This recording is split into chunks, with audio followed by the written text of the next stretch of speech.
একটু আগে আমি একটা শুনানি করে আসলাম সকালে, একটা জেরা করলাম। একটা মেয়ে, একটা বুয়েটের একটা ছাত্র, সে একটা মেয়েকে বিয়ে করলো, সুন্দরী মেয়েকে, খুব চমৎকার সুন্দরী মেয়ে। বিয়ের দিন রাতে সে দেখায় 7টা ছেলের সাথে তার সম্পর্ক, ছবি দেখায়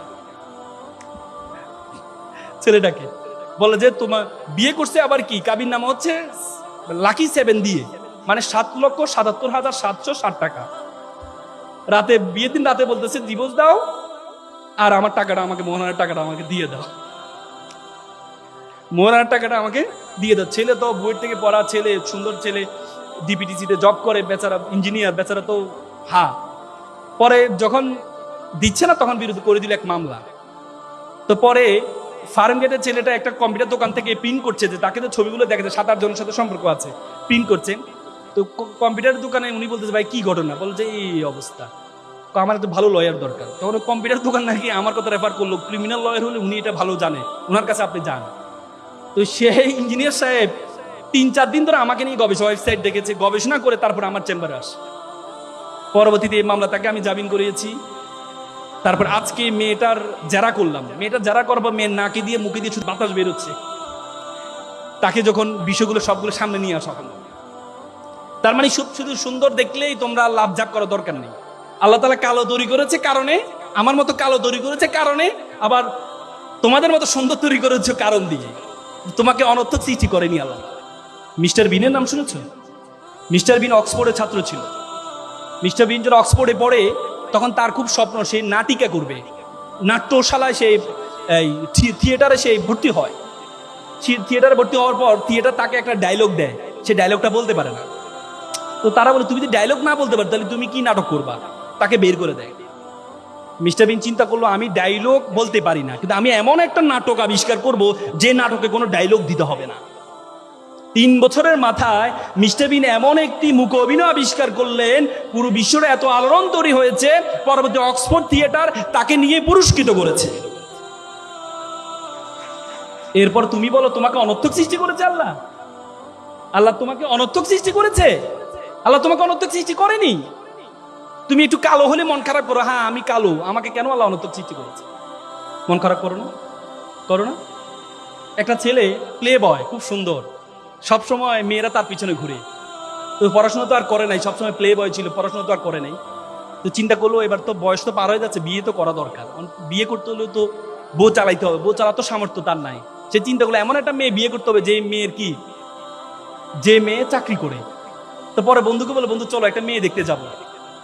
বন্ধু তো ভাবছে যে তার পিছনে সুন্দর সুন্দর মেয়েরা ঘুরে, এমন এক বিশ্ব সুন্দরীকে আজকে দেখতে যাবে, একটা দেখার তো তার খুব শখ। বন্ধু যাওয়ার পর দেখেছে মেয়েটা কালো। বন্ধু মেয়ে তো কালো, যা বেটা, নদীর জল ঘোলা ভালো, জাতের মেয়ে কালো ভালো। বন্ধু একটু পর বন্ধু তো টেডা, যা বেটা, এটা লক্ষ্মী টেডা। মানে তার যতগুলো উইকনেস আছে, প্রত্যেকটা উইকনেস ইউনিকনেসে পরিণত হয়েছে শুধুমাত্র তার যোগ্যতার কারণে, শুধুমাত্র তার যোগ্যতার কারণে। আর তুমি বলো তোমাকে অনর্থক সৃষ্টি করেছে? তুমি মনে করো সুন্দর সুন্দর আল্লাহ মিলিয়ে দেন না, আল্লাহ যোগ্যতায় সুন্দর দুইটাই মিলায় নাকি? কোরআনে বলছে আত-তাইয়্যিবাতুল লিত-তাইয়্যিবা আল খাবিসাতুল লিল খাবিসা। আল্লাহ কোরআনে বলছে যে আমি ভালোর জন্য ভালো রাখি আর খারাপের জন্য খারাপ রাখি। বুঝো না? শুধু সুন্দর দেখলে তোমরা মনে করো সুন্দর মানে অনেক কিছু না। সক্রেটিস একটা চমৎকার কথা, beauty can not escape of calumny. সৌন্দর্য কখনো কলঙ্ক থেকে মুক্তি থাকতে পারে না। তো সুতরাং সবসময় সুন্দরের পিছনে ঘুরিও না, তোমাকে অনর্থক সৃষ্টি করে। আমরা সবসময় সুখের সংজ্ঞায় খুঁজে পাই না, সুখের সংজ্ঞায় খুঁজে পাই না। একটা কাক মন খারাপ, আমি কালো মানুষ, আমি কালো পাখি, আমাকে কেউ সম্মান দেয় না। সবচেয়ে সুখী পাখি মনে হয় টিয়া পাখি। তো কাকে একদিন টিয়া পাখির কাছে গেছে তার সুখের সংজ্ঞা শোনার জন্য। টিয়া পাখি, আহা তোমাকে মানুষ, আমার মনটা খারাপ, আমাকে কেউ পাত্তা দেয় না। আমি পৃথিবীর সবচেয়ে ভালো কাজ করি, ময়লা আবর্জনা দূর করি, কিন্তু আমাকে কেউ পাত্তা দেয় না। কিন্তু তোমাকে মানুষ সবসময় আসলে, আমি বারান্দা আসলে মানুষ আমাকে দূর দূর করে দাঁড়িয়ে দেয়, আর তোমাকে আসলে মানুষ কাছে নিতে চায়, সেলফি তুলতে চায়। তো তুমি অনেক সুখী, সেগুলো কে বলে যে আমি সুখী? হ্যাঁ তুমি সুখী, কে বলে যে আমি সুখী? আমি কিভাবে সুখী হই? আমাকে মানুষ, আমি বারান্দায় কোথাও যাবো স্বাধীনভাবে চলতে পারি না, মানুষ আমাদেরকে ধরে ফেলে, ধরে খাঁচার মধ্যে বন্দি করে ফেলে। সবচেয়ে সুখী হচ্ছে রাজহাঁস। কি রাজহাঁস সুখী কেন? রাজহাঁস দেখো কখনো বের হচ্ছে, কখনো আবার ঘরে যাচ্ছে, কত ভালো। কাক বলে তার রাজহাঁসের কাছে যায়, রাজহাঁস সাহেব শুনলাম আপনি নাকি খুবই সুখী। রাজহাঁস বলছে হ্যাঁ আপনি সুখী তো, আপনি যেমন আপনি দেখেন সকালে আপনাকে মালিকে ঘর থেকে বের করে দেয়, আপনি সারাদিন ধরে ঘুরেন, পুকুরে নামেন, ময়লা পুকুরে নামেন, নেমে পুকুর থেকে সারাদিন ঘুরে খেয়ে দিয়ে আবার পুকুরের উপরে উঠে একটা ঝাড়া দিয়ে আপনার সকল ময়লা ফেলে দেন। এরপর আপনার মালিক বিকেলে অপেক্ষা করে আপনি কখন ঘরে আসবেন, ঘরে আসার ঢুকার সময় খাবার দেয়, আপনি ঘরে ঢুকেন, রাতে ঘুমান, আবার সকালে বের হন। আপনার মতো সুখী তো কেউ নেই।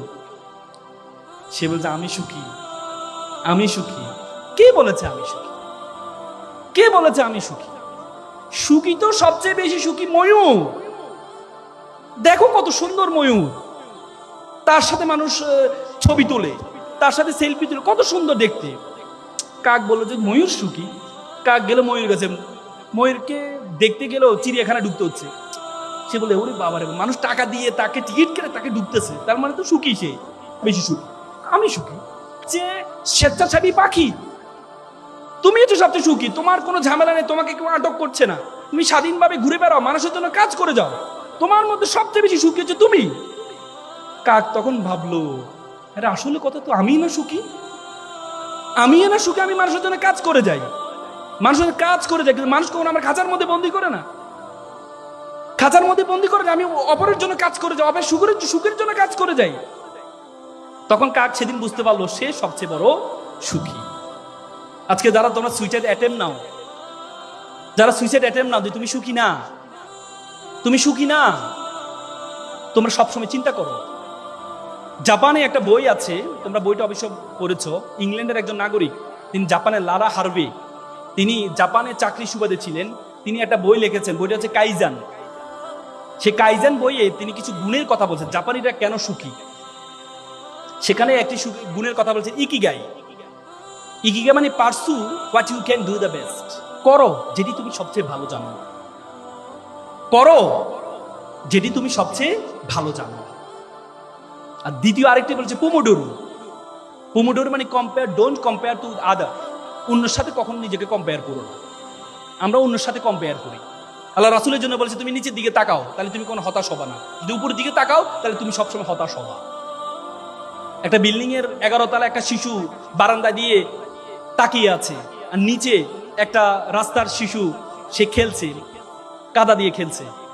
উপরে নিচের শিশুটা চিন্তা করছে ইস আমি যদি তার মতো নতুন পোশাক পরে 11 তলায় থাকতে পারতাম, আর উপরে শিশুটা বলছে ইস আমি যদি তার মতো এভাবে স্বাধীনভাবে নিচে খেলতে পারতাম। তার মানে আমরা অন্য দিকে তাকাই, তুমি কখনো অন্য